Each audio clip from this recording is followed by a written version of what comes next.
노력을 열심히 했는데도 성과가 잘 나오지 않아서 사회에서 요구하는 자격증 그런 거 따긴 땄는데 뭘 어떤 식으로 어딜 취업해야 될지도 모르겠고 남들이 하는 대로 자격증이나 스펙 같은 거를 쌓다 보면 또 제가 뭘 잘하는지 좀 개성을 잃어버리는 것 같고 어떤 사회 문제라던가 뭐 부조리한 거라던가 어려운 상황에 있어서 어떠한 가치가 옳고 그름에 대한 그런 게 조금 헷갈리고 있는 것 같아요.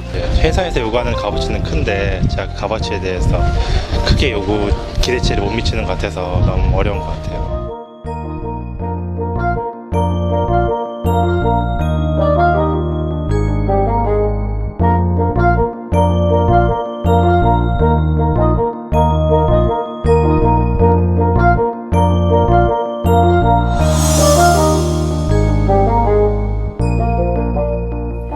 네, 우리 시대 청춘들의 아픔을 들여다보면서 TV 책방 북소리 문을 열어봤습니다. 그렇습니다. 요즘 우리 젊은이들이 하는 신조어 중에 하나랄까요?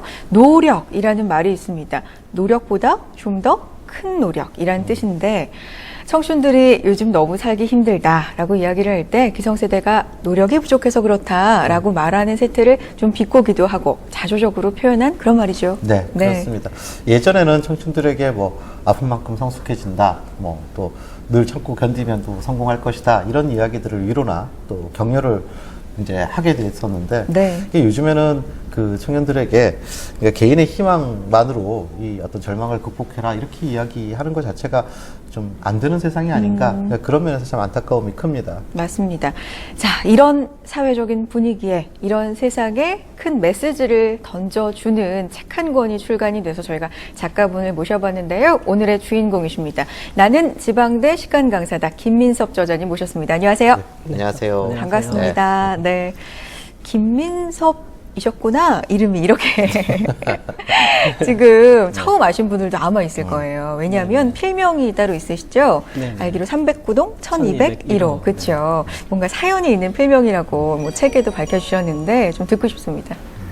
처음에 글을 쓸 때 실명보다는 저기 익명을 택하고자 했거든요. 그런데 무엇으로 해야 할까 아주 잠시 고민을 했는데 제가 예전에 살았던 집의 주소입니다. 309동 1201호에 살았는데 거기에서 대학원생, 과정생 시절을 거의 다 보냈거든요. 뭐 논문을 쓰다가 힘들었을 때 그리고 뭐 좀 이런저런 아픈 일들이 있어서 지쳐서 들어왔을 때 항상 저를 좀 온전히 좀 품어준 그런 공간이었기 때문에 큰 고민을 하지 않고 이제 그저 그래야 할 것 같았다라고 생각이 돼서 그렇게 좀 큰 의미 없이 그렇게 필명을 정했습니다. 이 309동 1201호 라는 그 필명에서 이제 그 김민섭이라는 본명으로 세상에 나오셨는데 그 세상을 그렇게 만나는 느낌은 또 어떻게 다른가요? 뭔가 좀 더 당당해지는 느낌과 후련해지는 느낌이 있고요. 그런데 또 예전에 글을 쓸 때도 또 제 주변에 많은 분들이 309동 1201호면 김민섭밖에 없는데 이렇게 또 책을 읽고 많은 좀 주변인들이 연락이 또 왔어요. 뭐 그때 다쳤던 것이나 이런 일화들이 너 같은데 맞지 않느냐. 물론 뭐 아니라고 해도 글을 잘 읽고 있다 이러고 끊더라고요 전화를. 그렇게 좀 많은 분들이 이미 주변에서 알고 계셨기 때문에 그럼에도 불구하고 실명으로 나왔을 때 그 아까 말씀하신 후련함과 당당함 그런 것을 좀 함께 가지고 있습니다. 네. 잠깐 이제 저자님에 대해서 말씀을 드리면 대학에서 인문학을 전공을 하셨죠. 네네. 그렇죠. 인문학을 전공을 하시고 학부, 석사, 박사 과정까지. 네네. 박사과정 수료하고 논문을 쓰고 있었습니다. 국어국문학 전공이시죠? 현대소설 전공입니다.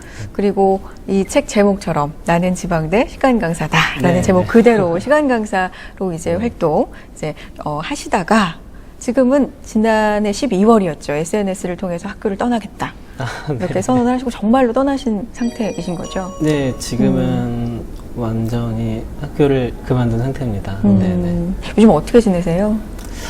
사실 학교를 그만두고 네. 좀 아내하고 상의를 해서 좀 조용한 곳에 가서 좀 글을 쓰고 싶다. 그리고 조금 쉬고 싶다 말을 했었고 이렇게 허락도 받았는데 함께 가자고. 그런데 좀 생각보다 조금씩 바빠져서 그러니까 저를 찾는 분들이 당연히 없을 거라고 생각을 했어요. 그런데 좀 이런저런 글을 써달라는 연락도 조금씩 오고 이렇게 지금 교통방송 북소리처럼 이런 요청들도 좀 오고 해서 지금은 네, 지금 저에게 주어진 것들, 그리고 제가 해야 할 일이나 할 수 있는 것들이 뭘까 하면서 좀 분주하게 살고 있습니다. 예, 그런 말이 있잖아요. 문 하나가 닫히면 새로운 문이 또 열린다. 저도 뭔가 굉장히 두려워질 때 이런 말을 좀 떠올리는데 그걸 좀 몸소 요즘 느끼고 계신 게 아닌가 이런 생각이 들거든요. 저는 그 세상에 문이 하나밖에 없다고 생각을 했거든요. 당연히 대학입니다. 그래서 대학의 문이 없어지면 나는 갈 곳이 없구나라고 생각했는데 그게 아니라 대학이라는 문을 열고 나오니까 정말 큰 세계가 기다리고 있더라고요. 그래서 좀 하루하루가 무척 감사하고 즐겁고 또 그렇습니다. 편안해 보이세요. 네, 표정 자체가. 편안합니다. 몸도 편안하고요. 마음도 조금은 더 편안해졌고요. 나는 지방대 시간 강사다가 책 제목이고 이 조금 길잖아요. 네. 그래서 다들 줄여서 지방시, 지방시. 이렇게 아주 약간 명품스러운 그래요. 이 줄임말을 부르고 있는데 책 그 내용을 잠시 좀 살펴보겠습니다. 이 김민섭 작가께서 현직 시간 강사 시절, 그러니까 대학의 시간 강사 시절에 그 한 인터넷 커뮤니티에 연재했던 글을 기반으로 해서 책을 만든 걸로 알고 있습니다. 네네. 이 대학원생과 그 이후에 이제 시간 강사로서의 그 삶을 통해서 우리나라 대학 사회의 그 적나라한 맨얼굴을 보여주는 그런 내용의 책이라고 할 수 있는데 그 인터넷 연재를 처음 시작하셨던 어떤 특별한 계기가 있으셨던가요? 한 2014년 가을부터 좀 글을 쓰기 시작했는데 네.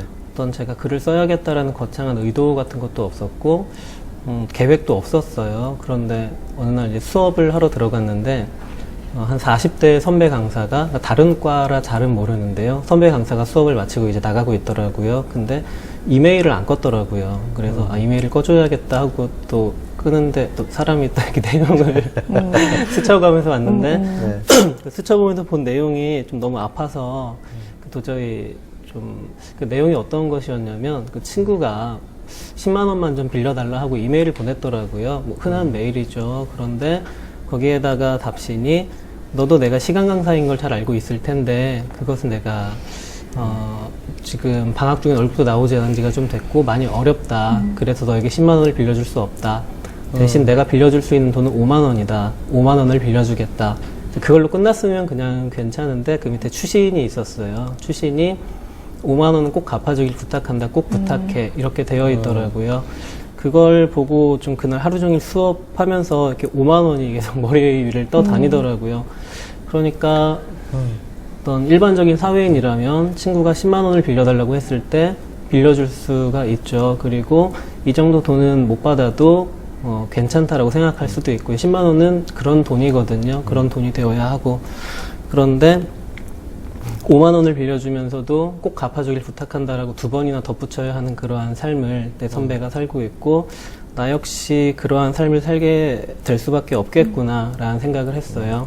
근데 그날은 좀 이상한 날이었는데 수업이 끝나니까 학생들이 많이 저를 찾아오더라고요. 찾아와서 선생님 저 면담해 주세요. 자기소개도 첨삭해 주세요. 그리고 뭐 이런저런 것들을 물어보고 또 연구실에 돌아왔더니 학과 회의가 있으니까 나오라고 그리고 또 학과 행사에 가서 또 그 자리도 채웠고요. 이런저런 일을 하고 연구실에 다시 들어왔는데 좀 이상하더라고요. 저는 대학에 상상 가능한 여러 공간에서 분명히 강의를 하고 또 이런저런 노동자로 존재함에도 불구하고 내가 대학에서 노동자로 살아가고 있는가 그리고 아까 그 선배 이메일 얘기를 했잖아요. 이 사회에서 일반적인 사회인으로 함께 살아가고 있는가 하는 것들이 좀 의심스럽더라고요. 그래서 저도 모르게 그 논문을 쓰기 위해 앉았는데 이상한 글을 써놨더라고요. 본인도 모르게. 예, 정말 저도 모르게 어떤 글을 써놨는데 또 지우기는 아까워서 그냥 제가 가끔 가서 좀 보던 인터넷 커뮤니티가 있는데 거기에 그 글을 올렸습니다. 네. 근데 별 생각은 안 했는데 이제 집에 가다 보니까 그 글이 그날 가장 많은 추천을 받았더라고요. 그리고 다음 글이 보고 싶다라는 이야기들도 있었고 그래서 그럼 한번 꾸준히 나의 이야기를 그리고 우리들의 이야기를 한번 해보고 싶다라는 생각이 들어서 그렇게 쓰게 된 글입니다. 그것이 단지 대학 안에 어떤 속해져 있는 특별한 이야기이기만 한 것이 아니라 그러니까 사실은 이 시대를 살아가고 있는 청년들이 처해져 있는 거의 일반적인 상황과 보편적으로 다 맞아떨어진다. 이런 점들 때문에 그렇게 말할까요? 그러니까 많은 사람들의 지지를 얻게 된 것이 아닐까라는 생각이 들거든요. 예, 네. 사실 저도 글을 쓰면서 가장 원했던 것이 공감이었거든요.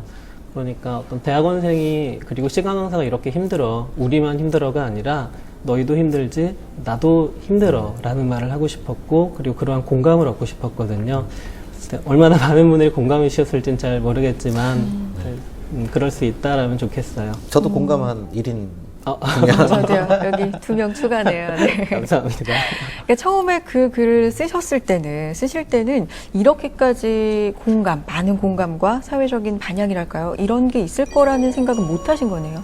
네, 처음에는 그냥 좀 개인적인 기록을 한다라고 생각했어요. 그러니까 그날 뭐랄까 앞으로 한 발도 더 나아갈 수가 없겠다 이런 생각이 들더라고요. 네. 계속 강의하고 연구를 해야 되는데 이 상태로는 내가 도저히 나아갈 수 없을 것 같아서 좀 사회인이나 노동자로 나를 규정할 필요가 있겠다라는 생각이 들었고 네. 그러면 나는 어떠한 삶을 살아왔고 어떠한 삶을 살고 있는가 이런 것들을 좀 기록해 보고자 했는데 글을 쓰다 보니까 대학원생들에게 정말 많은 이거 내 이야기를 이렇게 써주고 있어서 고맙다라는 걸 정말 많이 받았고 그것보다 더욱 기뻤던 게 이제 사회인들 있잖아요. 제 또래의 사회인들이 많이 좀 연락이 또 왔어요. 덕분에 많은 응원을 받았다라고. 그래서 이것이 어떤 한 개인의 슬픈 이야기가 아니라 우리 사회의 일반적인 청춘의 이야기가 될 수 있겠다라는 생각을 했고 그때부터는 어깨가 조금 무거웠는데 조금만. 책임감이. 그래서 이제 쭉 연재를 이어가게 되셨고 네, 결국 네. 이제 그게 모여서 이제 한 권의 책으로 만들어졌습니다. 네. 이 대학이라는 괴물이라고 표현을 하셨습니다. 괴물. 사실 저도 그렇게 생각합니다.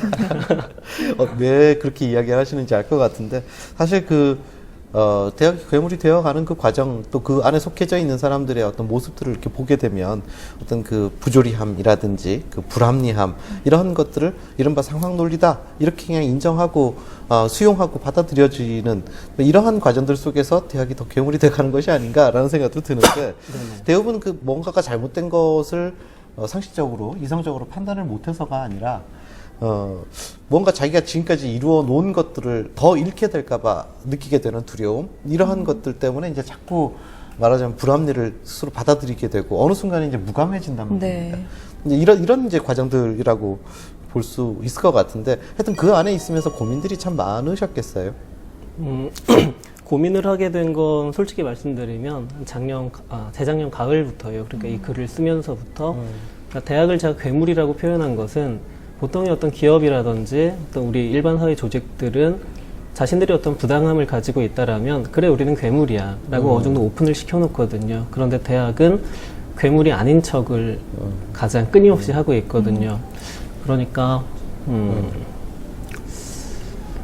자신을 어떤 신성함과 숭고함으로 한없이 포장하면서 그 구성원들에게도 우리는 올바른 길을 가고 있어 라는 어떤 최면을 끊임없이 걸고 있다는 점에서 대학은 정말 우리 사회의 가장 큰 괴물이 아닐까 이런 생각을 좀 하고 있어요. 예. 그래서 저도 역시 나는 어떤 지성과 진리의 전당, 그 표상, 대학 안에서 그들과 함께 그 일원으로서 올바른 길을 가고 있다라고 생각을 했고 그거에 대한 의심을 해본 적이 없습니다. 네, 그래서 저 역시 어떤 물에 휩쓸려가는 좀 괴물을 닮아가고 있었던 게 아닌가 싶기도 하고요. 그런 의미에서 대학은 큰 괴물이다라고 생각을 그 안에서 하고, 심적인 네. 갈등도 굉장히 많이 느끼고 있으셨군요. 네, 좀 그런 것들이 좀 계속 심화됐습니다. 사실 김민서 저자님을 뵙고 나서 좀 놀랐던 거는 인상이 너무 뭐랄까요 순하시다고 할까요? 그래서 사실은 놀랐어요. 무슨 말씀이냐면 책 내용 자체는 자칫 잘못 보자면 내부 고발자? 약간 이렇게 볼 수도 있는 어떤 내가 몸담았던 대학이라는 그 시스템에 대한 어떤 부조리함을 고발하는 사실 그런 느낌으로 볼 수 있기 때문에 좀 더 투쟁적인 그런 이미지가 아니실까 그런 상상을 좀 했었는데 실제로는 전혀 안 그러시잖아요. 그러니까 이거를 쓰신 의도 자체도 사실은 본인의 어떤 기록, 네, 젊은 네. 날들의 기록 이게 본질 의도이신 거죠? 저는 대단히 평범하고 나약한 인간이에요. 주변에서 흔히 볼 수 있는. 그리고 그렇기 때문에 이런 글을 쓸 수 있었다라고 생각해요. 많은 분들이 저의 책을 내부 고발이라고 생각을 하고 또 저를 내부 고발자라고도 규정을 하곤 해요. 그런데 저는 한 번도 이 글을 내부 고발이라고 생각해 보질 않았어요. 네. 내부 고발이라는 건 어떤 조직이 그 시스템 안에서 불합리하게 어떤 법을 어긴다든지 그런 부당한 행위를 구성원에게 강요했을 때 그것을 고발하는 게 내부 고발이거든요. 그런데 제가 있었던 대학과 대학원은 한 번도 법을 어겨서 저를 대한 적이 없습니다. 언제나 법의 경계선을 모호하게 넘나들면서 그것을 잘 활용을 했죠. 그래서 혹시 그 지난해 있었던 인분교수 사건 다들 네네. 아시잖아요. 만약에 제가 그런 일을 당했다면 저는 책을 쓰지 않았을 거고요. 대신 더 일찍 그만두거나 이것을 어떤 고발을 그렇죠. 했겠죠. 네. 하지만 그러한 형식을 따르지 않은 것은 제가 있었던 대학원과 대학이 우리나라에서 가장 평범한 그러한 공간이었기 때문입니다.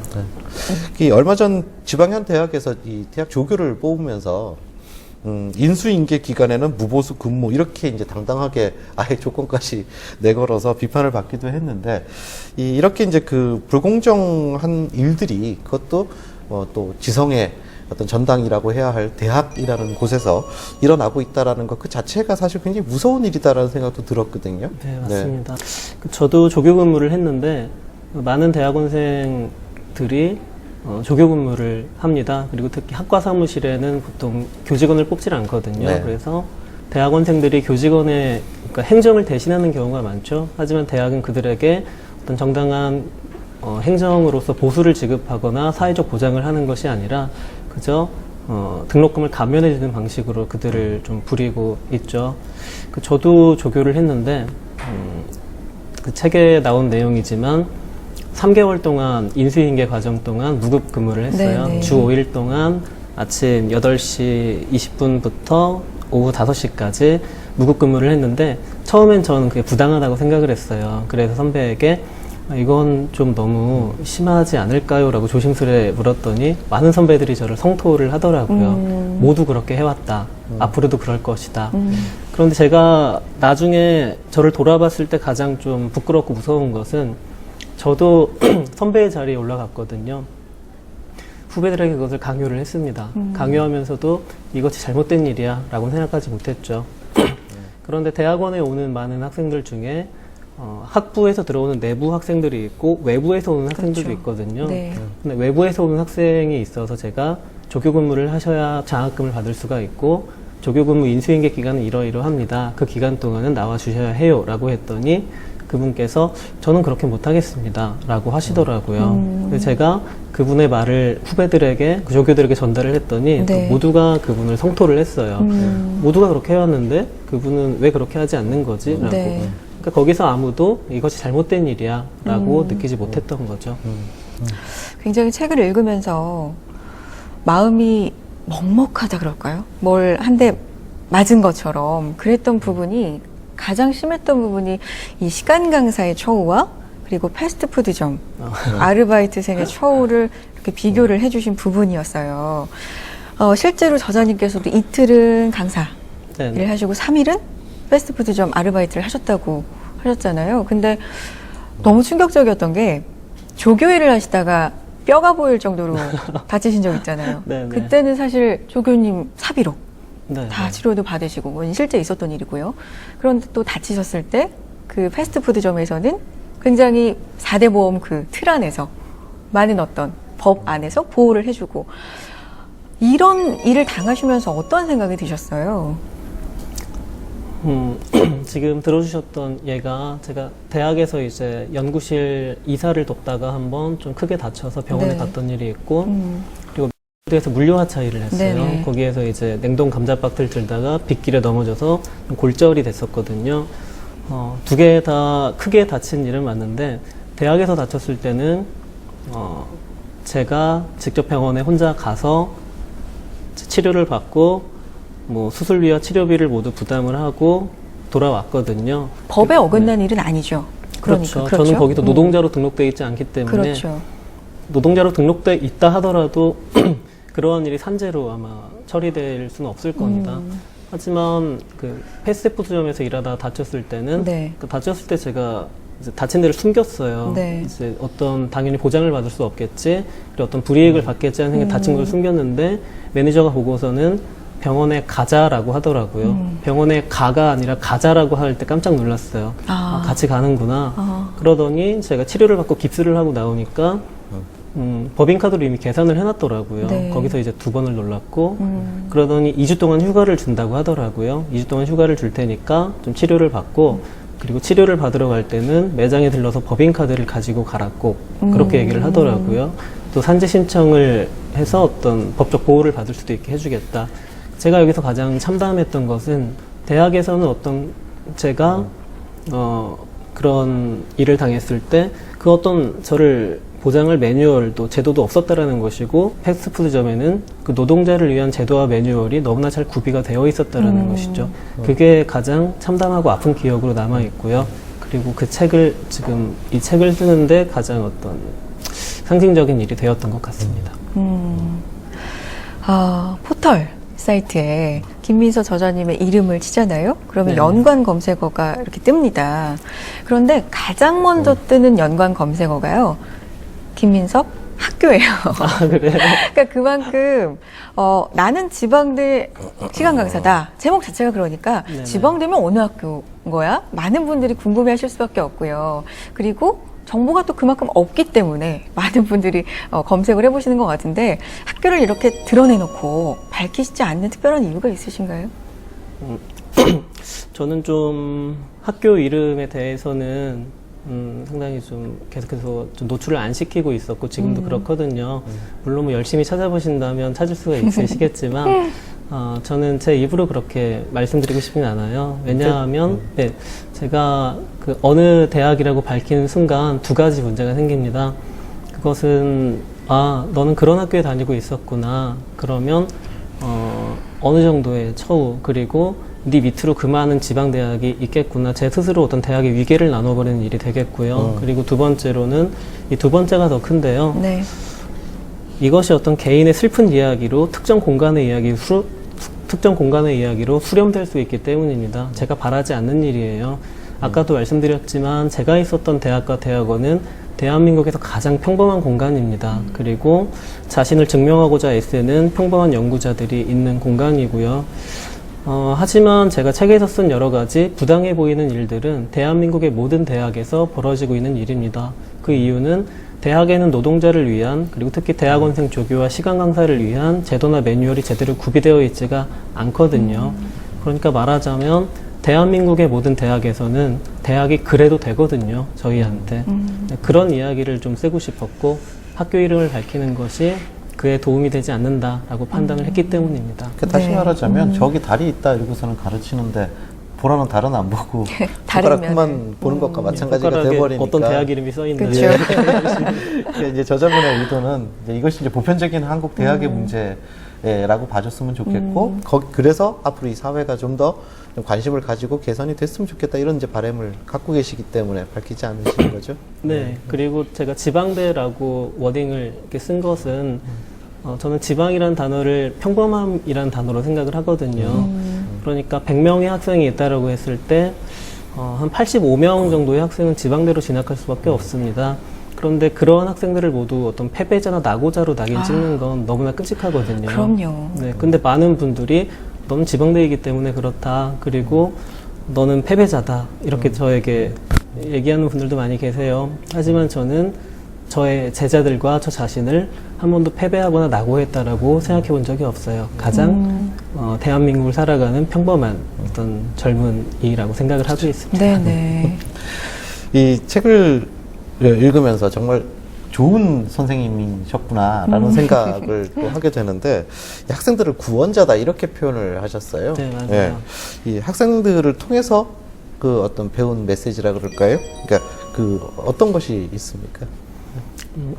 저는 책에서 학생들을 구원자라거나 지도교수로 이렇게 표현을 하곤 네. 했는데요. 정말로 제가 그들로 인해 구원을 받았기 때문이에요. 저는 사실 사람들 앞에 서는 걸 무척 두려워합니다. 근데 좀 필요 이상으로 좀 나약한 인간이거든요. 그래서 처음에 강의실 문을 열면서 많이 두려웠어요. 그러니까 학생들에게 무엇을 가르쳐야 할까, 무엇을 가르칠 수 있을까 하는 것이 두려웠거든요, 정말로. 그러니까 저의 머릿속에는 뭘 가르치지 하는 생각밖에 없었거든요. 그런데 어느 순간부터는 제가 강의실 문을 열면서 즐거워졌어요. 두려움과 동시에 즐거워졌는데 오늘은 무엇을 배울 수 있을까 하는 생각으로 문을 열게 됐어요, 정말로. 제가 예전에 어떤 선생님께 이제 밥 먹다 얘기를 들었는데 요즘은 학생들이 갑인 것 같아 이런 얘기를 하시더라고요. 근데 만약에 그분이 이제 후배였다라고 하면 전 무척 화를 냈을 거예요. 학생들은 원래 갑이야 라고요. 어떤 존재를 저희가 갑으로 대할 때 그 존재는 저에게 많은 것을 알려주더라고요. 학생들을 갑으로 대하고 그 존재 자체로 대하면 오히려 그들에게 얻는 게 정말 많았고 수업 끝나고 정말 즐겁게 돌아갈 수가 있었어요. 그래서 강의실은 학생들도 갑이고 교수도 갑이라고 생각해요. 그러니까 갑만 존재하는 공간이죠. 학생과 교수가 서로를 갑으로 대할 때 그렇게 어떤 서로가 갑갑한 강의실 안에서 교학상장이라는 단어, 네. 가르침과 배움은 서로 성장한다라는 것, 그렇게 서로가 성장할 수가 있더라고요. 그런 의미에서 학생들은 저에게 구원자가 그리고 지도교수가 됩니다. 네. 실제로 따르는 제자들도 많겠습니다. 물론 다 좋아할 수는 없고 저를 이렇게 싫어하는 학생들 많이 있겠지만 그래도 좀 많은 제자들이 저에게 힘을 주고 그리고 어떤 제자가 크리스마스에 좀 메일을 보내왔는데 가장 큰 크리스마스 선물이었어요. 그 네. 제자가 이 사회에서 어떤 정의를 지키며 살아갈 수 있는 인간이 될 수 있을까? 책으로는 배우고 있지만 자신이 없었는데 선생님을 보면서 가능하다라는 것을 배웠다. 크리스마스 선물 너무 크게 받았습니다. 그러게요. 그렇게 감동이 올라오는데. 그러게요. 제자한테 그런 멋진 말을 제자네요. 들으면 느낌이 어떨까요? 짐작도 안 되는데. 네. 요즘에 이 젊은이들 대학가에 취업난을 반영하는 굉장히 씁쓸한 신조어들이 많거든요. 근데 그 중에 하나가 들어보셨을지 모르겠는데 지여인이라는 게 있어요. 지방대고, 여자고, 인문계. 네, 이 세 가지면 정말 최악의 조건을 다 가졌다. 그러니까 지여인 이런 얘기가 있는데 사실은 저자님께서도 이 중에 두 가지나 해당이 되시는 거잖아요. 그렇죠. 네. 그렇죠. 그리고 제자분들도 대다수가 여기에 속할 텐데 뭐 이렇게 어려움을 토로하는 젊은이들이 굉장히 많죠. 네, 어떻습니까? 네. 사실 지방대라는 공간은 제가 입학했던 10년 전보다도 훨씬 더 어떤 그 구성원들의 열패감이나 또 자기 혐오감이 지금 심해지고 있는 그런 공간이거든요. 근데 그런 걸 보면서 너무 안타까운 것이 지방이라는 단어가 어떤 로컬의 단어를 벗어나서 또 위계를 나누는 그런 단어가 되어버렸고, 그리고, 평범함이라는 어떤 의미가 없어져 버렸어요. 그러니까, 중심과 주변에서 끊임없이 주변부는 이 중심을 어떤 향해서 달려가야만 하는 그런 존재들, 그러니까 이미 패배해 있는 존재들로 낙인이 되어버렸거든요. 그걸 보면서는 너무나 좀 가슴이 아프죠. 그렇죠. 이 대학이라는 이제 울타리를 박차고 나오신 겁니다. 네. 저는 잘하셨다고 생각을 합니다. 이제 왜냐하면 무엇을 박차고 나왔다가 중요한 게 아니고 네. 사람은 계속 발전해 나가야 되는 존재이지 않습니까? 그러니까 늘 자리에서 자기가 이미 앉아 있었던 곳을 박차고 나가야 앞으로도 걸어갈 수도 있고 앞으로 뛰어갈 수도 있고 진전을 하게 되는 건데 대학이라는 그 울타리를 박차고 나와서 이 사회로 나오셨습니다. 이 체감 온도가 어떻습니까? 차갑습니까? 더 따뜻합니까? 어떻습니까? 사실 겨울이잖아요. 좀 많이 추운 겨울이 될 거라고 생각했는데 생각보다 춥진 않더라고요. 물론 어떤 많은 차가움도 느끼고 있습니다만 제가 깜짝 놀랄 만큼 어떤 선한 배려를 해주시는 분들이 너무 많이 계세요. 그래서 쓰고 싶었던 글도 조금씩 계속 쓰고 있고 그리고 어딜 가든 많은 격려를 해주고 계셔서 아직까지는 따뜻합니다. 309동 1201호님. 반상회에서 이렇게 부르는 것 같은데 어쨌든 김민서 저자님이 나오신다고 해서 많은 분들이 또 질문 보내주셨거든요. 질문 보고 계속 이야기 나누겠습니다. 작가님의 용기 있는 선택에 정말 박수를 보내드리고 싶은데요. 그런 힘든 결정을 내리기까지 가족들과의 힘든 시간이 걱정이 되시진 않으셨는지 작가님의 생각이 궁금합니다.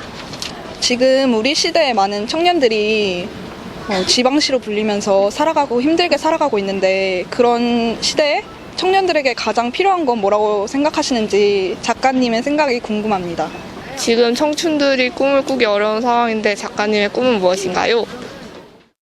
네, 독자 질문 듣고 왔습니다. 첫 번째 질문부터 전해드릴게요.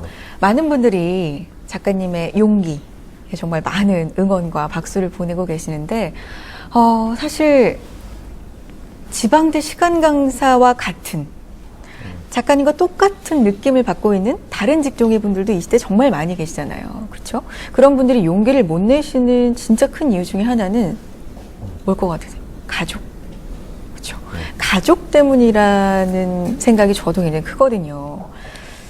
가족들의 기대와 어떤 생계를 책임지는 걸 수도 있고 여러 가지 이유가 사실 가족한테 있는데 책에 보면은 공부를 어릴 때부터 원 없이 해라. 마음껏 밀어주겠다. 어머니 아버지께서 굉장히 적극적인 지지를 보내주신 걸로 알고 있는데 네. 부모님과 그리고 지금 아내분 뭐 여러 분들 어떻게 설득하셨어요? 만약에 부모님을 설득해야 된다라고 했으면 대학을 못 나왔을 거예요. 어떻게 설득을 드려야 할지 정말 많은 고민을 하다가 네. 결국 일을 저질러 놓고 그리고 제가 대학을 그만뒀다라는 어떤 그런 것이 언론에 나가기 하루 전에 어머니를 뵙고 어머니랑 같이 시장에 갔어요. 시장에 갔다가 서점에 들렀는데 동네 서점에 제 책이 한 권 있더라고요. 그래서 이거 제가 쓴 거예요 하고 이렇게 드렸더니 어머니가 계속 보시더니 이게 무슨 책이냐라고 하셔서 그동안 대학원생으로 살았던 이야기들을 좀 쓴 책인데 아무래도 이 책을 쓰고 대학을 좀 나와야 할 것 같다라고 말씀드렸더니 어머니께서는 좀 많이 놀라시더라고요. 당연하겠지만 그리고 다음날 아버지께 전화가 왔는데 제가 못 받고 이제 아내가 받았는데 네. 아내가 받더니 아버님께서 잘했대요. 잘했고 앞으로도 계속 응원할 테니까 계속 그 길을 걸어가라고 하시네요라고 하는데 그때 비로소 마음이 너무나 후련해지더라고요. 그런데 제가 인생을 살면서 많은 눈치를 봤어요. 네. 아까 말씀드렸듯이 저는 평범하고 나약한 인간이기 때문에 어떤 일을 결정하는 데 있어서 쉽게 하지를 못했거든요. 그리고 특히 핑계를 많이 댔어요. 그 핑계의 첫 번째는 부모님이고 가족이었거든요. 이런 거라면 부모님이 나를 싫어할 거야. 이런 건 부모님이 원하지 않는 일일 거야. 그런 식으로 제가 이건 해야 해 라는 것에도 불구하고 하지 않은 일이 많이 있었거든요. 근데 이번에 처음이자 아마도 마지막이 되면 안 되겠지만 그렇게 용기를 내봤더니 저의 소중한 사람들은 모두가 지지를 해주더라고요. 그래서 그동안 제가 좀 다른 사람의 핑계를 대면서 해야 할 일을 하지 않았구나라는 생각을 좀 하게 됐어요. 네. 이 지난 2007년도에 우리 한번 나오셨어요. 우석훈 네, 네. 저자님의 88만 원 세대. 네. 예, 이제 그 책이 발간이 된 이후에 청춘을 위한 나라는 없다라는 책도 나왔고 또 뭐 잉여사회 이런 책들, 그러니까 청년 실업이라는 부분들과 그것에 대한 사회적 담론을 다룬 책들이 정말 줄을 이었습니다. 최근 몇 년 동안. 또 뭐 좀 더 그보다는 이전이기는 하지만 아프니까 청춘이다 네. 위에 어떤 위로의 메시지를 담은 또 이런 이제 책들도 있었는데, 그렇죠. 근데 이제 뭐 이런 책들 다 합쳐서 보면 어떤 특징적인 면을 보면 그 분야의 어떤 전문가 이런 분들이 권위자 이런 분들이 청년들의 프레임 밖에서 청년들을 말하자면 이렇게 쳐다보는 이러한 어떤 그 형상이었다라면 지금 나는 지방대 시간 강사 같은 경우에는 이 청년들의 프레임 안쪽에서 이야기를 하고 있거든요. 근데 바로 이러한 부분들이 더 많은 사람들의 특히 청년들의 공감을 불러일으키는 중요한 요소가 아닐까라는 생각이 드는데 이 부분은 어떻게 생각을 하십니까? 그 실제 청년이시고 상당 부분 청년의 기간을 지금 책에 담아내신 거잖아요. 네, 네. 공감이 갈 수밖에 없을 것 같아요. 그간의 어떤 청년에 대한 어떤 발화 같은 것들이 청년들의 입으로 나오지 못하고 어떤 기성세대의 입에서 나왔다라는 것이 저는 좀 문제로 보여요. 특히 어떤 서울대 정교수라든지 어떤 직함을 가진 분들께서 그러한 책들을 많이 쓰셨거든요. 그런데 청년들이 쓴 청년 발화에서도 저는 문제가 있다고 생각하는 게 상당히 특별한 사람들이 책을 씁니다. 그리고 그 사람들이 하는 말은 나는 경쟁에서 이러한 방식으로 승리를 했다. 승리하는 가장 중요한 것은 내가 꿈과 열정을 잊지 않았기 때문이다. 그런 식으로 꿈과 열정마저도 스펙으로 만들어서 청년들에게 강요를 하는 거죠. 무엇보다도 내가 성공하게 된 이유는 노력을 했기 때문이야. 아까 말씀하신 노력이라는 거 있지 않습니까? 그래서 많은 청년들이 거기서 아주 잠깐의 힐링을 받는 거죠. 힐링이 열풍이었잖아요. 아, 나도 노력하면 저렇게 될 수 있구나. 그런데 그 최면에서는 금방 깨게 되죠. 왜냐하면 그게 경쟁이거든요. 경쟁이고 그 어떤 내가 거기서 오는 절망을 사회로 돌릴 수 있는 게 아니라 아, 내가 노력이 부족했구나, 내가 능력이 부족했구나라는 어떤 절망을 구조화로 돌리는 게 아니라 개인화로밖에 가져갈 수 없는 그동안의 청년 발화가 대부분이었다라는 데 좀 문제. 그러니까 모든 실패는 다 개인의 책임으로만 그렇죠. 돌아가는 네. 그 사회적 배려라는 것들은 아예 상정할 수가 없는 이제 이런 말하자면 구조 또 그런 시스템이었던 거지 않습니까? 저도 역시 그랬거든요. 저도 열심히 논문을 썼고 열심히 강의를 했고 많은 노력을 했다라고 생각하는데 삶이 좀처럼 나아지질 않더라고요. 네.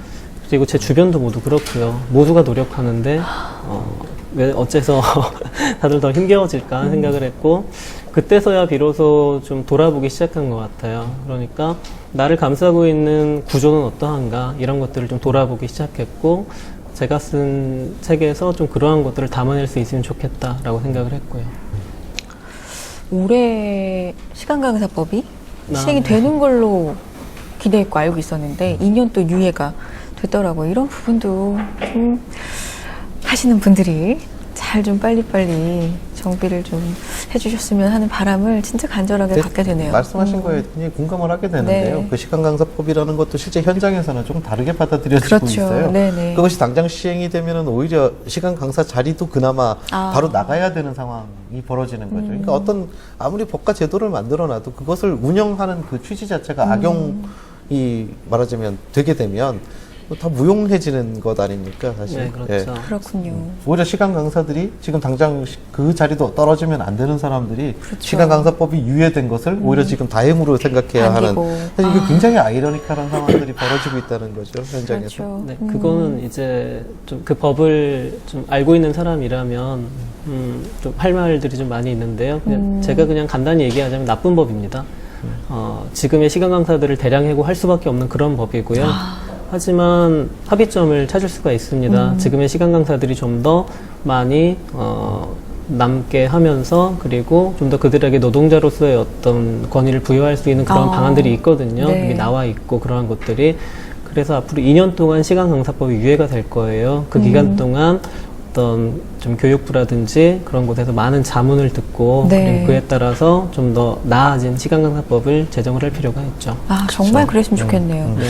앞서서 노력에 대한 얘기 저희 한참 나눴는데 저는 이 노력이란 말을 들을 때마다 정말 슬퍼요. 사실은 노력은 진짜 중요한 부분 아닌가요? 살면서 뭐 기성세대든 저희든 노력 안 하고 사실 되는 일이 그렇게 많진 않잖아요. 그렇죠? 노력은 사실 굉장히 중요한 부분인데 사회 시스템상 이 노력이 너무나 노력해봤자 라든지 아니면 너무나 부정적인, 자조 섞인 이렇게 통용이 될 수밖에 없는 이 분위기가 정말 슬프거든요. 강사님은 강의를 하시면서 노력이라는 말을 학생들한테 안 쓰셨다면서요? 아, 네. 네. 제가 제일 싫어하는 단어가 노력이거든요. 네. 물론 말씀하신 것처럼 노력은 중요한 한 부분입니다. 하지만 노오력은 정말 나쁜 그렇죠. 거라고 생각해요. 그럼요. 그러니까 노력은 필요하지만 노오력이라는 것은 어떤 문제를 해결하는 데 있어서 개인에게 너무나 가혹함을 요구를 하는 거죠. 그래서 학생들에게 제가 가끔 노력이라는 단어를 쓸 때가 있으면 여기까지 나왔다가 어떤 단어로 바꿀 수 있을까 이렇게 열심히 생각을 하고 한 번은 토론을 하는데 학생이 우리는 좀 더 노력을 해야 합니다라고 하더라고요. 그러니까 어떤 상대평가거든요, 지금 네네. 대학은. 그런데 상대평가를 옹호하는 입장이었는데 우리가 노력하면 좀 더 좋은 점수를 받을 수 있지 않겠느냐라고 하더라고요. 근데 모두가 노력하면 어떡합니까? 그래서 제가 학생에게 여러분은 이미 많이 노력하고 있기 때문에 노력은 물론 중요하지만 그것이 모든 것이 되어서는 안 된다. 그렇게 얘기를 했고 그것은 제가 강의실 들어갈 때마다 하는 생각이기도 하고요. 그렇죠. 아픈 과정을 또 많이 겪으셨고요. 어떤 꿈을 가지고 또 학문에 대한 애정을 가지고 그렇게 오셨는데 아픈 과정, 뭔가를 이루기 위해서 그러면 아픈 과정은 좀 필요하다. 나중을 위해서 약이 되고 이렇게 또 생각하진 않으세요? 경험 있으시니까. 그러니까 그런 과정들을 묶어서 낸 게 아마 아프니까 청춘의 어떤 자기 개발 그렇죠. 논리라고 생각하는데요. 근데 저는 책에도 한 구절을 써 놓았는데 네. 학생들에게 너희 아파야 돼라는 말을 도저히 못 하겠더라고요. 제가 아파 보니까 도저히 그렇게 아프라고 얘기를 못 하겠고 대신 제가 해야 할 일은 그 학생들이 그리고 저의 어떤 후속 세대들이 좀 덜 아프고 제가 아파봤던 것을 좀 가르쳐 주고 그들에게 그 멘토라는 것은 아파야 돼라고 하는 게 아니라 내가 아픈 것을 토대로 그들에게 가르쳐 줄 수가 있어야죠. 또한 배우고 어떤 그러한 게 옳다고 생각을 해요. 네. 이 작가님 앞으로의 꿈을 묻는 독자분들도 많이 계셨어요. 그러니까 이제 어떻게 저분이 이제 어떻게 사실까 이게 이제 고민들 그렇죠. 궁금하기도 하고 같이 고민들을 하고 싶다라는 그런 이제 의견인 것 같은데요. 이 작가로서의 길을 걸으실 계획이시라고요. 저는 사실 인문학과에 진학을 할 때 20살 때 이제 자기소개서를 쓰잖아요. 거기에 적었던 마지막 구절이 아직 기억이 나는데 글을 써서 밥 먹고 살 수 있다면 좋겠습니다라고 그때 적고 대학에 들어왔거든요. 자기소개서에. 근데 그 꿈을 좀 한동안 잊고는 살고 있었어요. 그러니까 물론 논문을 쓰는 것도 글쓰기를 하는 일이지만 그게 어떤 많은 경우에 즐거운 글쓰기가 못 되는 경우도 있었거든요. 특히 지금의 어떤 그런 시스템 안에서는. 하지만 다시 좀 그 자기소개서에 썼던 그 글 써서 밥을 먹고 살 수 있으면 좋겠다라는 어떤 그 꿈을 다시 좀 꺼내보고 있고요. 근데 또 그것이 생계를 담보하기는 또 힘들잖아요. 근데 아내가 저는 또 가족을 부양해야 하고 근데 아내한테 얘기해서 좀 허락을 받은 게 1년 동안은 글을 열심히 쓰겠다. 와. 그래서 1년 동안 내가 가족을 부양할 만큼의 어떤 돈을 글을 써서 벌게 되면 1년만 더 글을 쓰겠다. 그리고 또 그 1년 동안 그만한 돈을 벌면 계속해서 쓰겠다라고 했고요.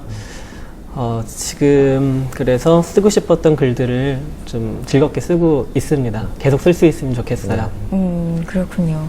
혹시 소설 계획은 없으세요? 그 대학 이전에 학창 시절에 소설 쓰고 싶다고 습작노트 계속 갖고 다니시고 뭐 이런 거 읽은 적 있는데 소설은 네. 안 쓰세요? 저는 중학교 때부터 소설을 쓰는 게 어떤 목표이자 꿈이었거든요. 네. 전 사실 고등학교 때까지도 의대보다 국문과가 입결이 더 높은 줄 알았어요, 정말로. 이제 고등학교 3학년이 돼서 모의고사 보고 알게 됐는데, 고등학교 2학년 말 때쯤에, 그 정도로 어떤 인문학이 상당히 가치 있는 학문이다라고 생각을 하고 좋아했어요. 그래서 소설을 좀 다시 한번 써보고 싶다라는 생각을 요즘에 하고 있고요. 저는, 논문을 쓰면서 제가 어떤 특정한 시대의 문화사를 계속 연구를 했거든요. 그런데 그러면서 이 시대를 소설로 쓸 수 있다면 정말 좋겠다라고 생각을 했어요. 그래서 좀 자료들을 틈틈이 모아놓기도 했고요. 그래서 그 시대를 주제로 한 소설을 지금 좀 써보고 있어요. 네. 그게 어떤 성공을 거두든 못 거두든 성공이라고 하면 아무래도 등단이라든지 상업적 성공이 될 텐데요. 그러지 못한다 해도 아무런 문제가 없을 것 같아요. 왜냐하면 후회가 남지 않을 것 같아요. 제 인생에. 그래서 1년 동안 열심히 소설도 쓰고 즐거운 글쓰기도 하고 그 1년은 다음에 생각하려고요. 1년으로 딱 정해놓고 나니까 굉장히 소중한 시간이잖아요. 그러네요. 하루하루 네네. 매 시간이. 그러니까 여기 나와주셔서 너무 감사한데요. 진짜요. 그렇게 제가 감사합니다. 되네요. 네. 자, TV 책방 북소리 마지막 질문이죠. 공식 질문 드려야 되는데 김민섭 저자님에게 책이란 어떤 의미일까요? 책은 제가 가장 좋아했던 것이기도 하고요. 그리고 지금은 사실 가장 좋아하는 건 아니에요. 하지만 항상 곁에 두어야 하는 것이라고 생각하고 있습니다. 사실 오늘 오면서 책을 못 갖고 오긴 했는데요. 네. 그러니까 책을 어떤 물성으로 가지고 다니는 것이 아니라 제가 항상 어떤 책은 곁에 있어야 하는 것이다 라는 마음가짐으로 다니는 것이 중요하다 그렇게 생각하고요. 또 많은 분들이 좋은 책 한 권을 곁에 두고 언제나 지낼 수 있으면 좋겠다라고 생각합니다. 감사합니다. 저자님의 계속되는 집필 활동 저희도 지켜보겠고요. 기대해 보겠습니다. 네, 감사합니다. 고맙습니다. 네.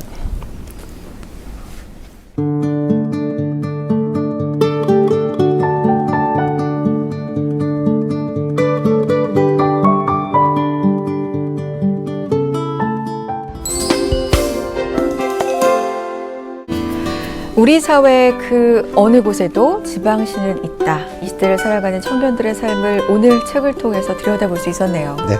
그러니까 그동안 우리 사회가 청년들의 삶에 대해서 공감이 부족하지 않았나라는 생각이 들거든요. 네. 그래서 이 공감을 통해서 우리가 자기 반성을 하고 뭔가 깨달음을 우리 사회가 얻을 수 있다라면 그러니까 그것이 우리 사회의 변화를 가지고 오는 그런 어떤 근본적인 힘이 될 수 있지 않을까라는 생각도 해봤습니다. 맞습니다. 공감할 수 있고 소통할 수 있는 길, 책 속에 있습니다. TV 책방 목소리 다음 이 시간에도 좋은 책으로 인사드릴게요. 여러분 고맙습니다.